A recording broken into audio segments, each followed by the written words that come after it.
The overall results of the Lok Sabha election are certainly a setback for the BJP. Getting 240 seats, it failed to achieve the absolute majority it had gained in the 2014 and 2019 elections.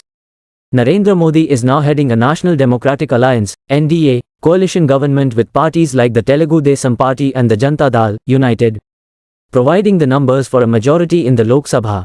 It happened because the BJP suffered a major loss in Uttar Pradesh and also losses in Maharashtra, Rajasthan, Haryana and West Bengal. However, when evaluating the results, the gains made by the BJP should not be ignored. Apart from its unprecedented showing in Odisha, where it won 20 out of the 21 Lok Sabha seats and an absolute majority in the assembly for the first time, the BJP made gradual advances in the southern states. In terms of seats, it may appear that the BJP has not made any advance. It had won 29 seats in the 5 southern states in 2019 and now in 2024 it could only maintain the same number.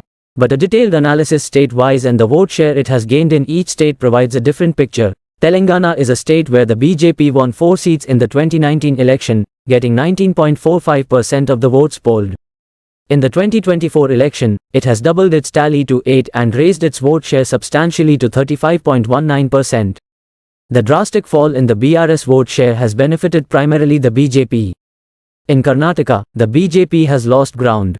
It had won 25 seats, polling 51.38% in the 2019 election. Now it has got 17 seats and its vote share fell to 46.09%. However, by allying with the Janata Dal, which got 5.64% of the vote, the NDA polled a combined 51.73%. This alliance also helped in limiting the extent of loss of seats. In Kerala, the BJP won the Thrissur seat, the first time the party has won a Lok Sabha seat in the state. The party's vote share went up from 12.9% in 2019 to 16.67%. The NDA has registered 19.2%, the highest ever in Kerala. In Tamil Nadu, the BJP failed to win a single seat despite its tall claims during the election campaign. Unlike in 2019, when the BJP had an alliance with the AIADMK, this time the BJP fought separately with a few allies like the PMK and splinters from the AIADMK.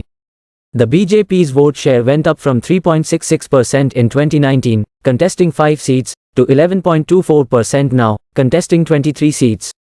It should also be noted that the BJP came second in 10 constituencies, which indicates that in some seats it was able to garner AIADMK votes. In Andhra Pradesh, where the BJP has been very weak, it has benefited from the alliance with the TDP. It has got 3 parliament seats, polling 11.29% of the votes. In 2019, it had got only a meager 0.96% of the votes. In the 2024 assembly election, it polled a smaller percentage of 2.83% of the votes, but got 8 seats. It has ministers in the Chandrababu Naidu ministry. The BJP will be hoping to expand its strength, riding piggyback on the TDP. This brief overall sketch of the BJP's position in the 5 southern states reveals that there is a slow, at times halting, advance of the BJP in the southern states, other than Karnataka, where it had established a strong base more than 2 decades ago.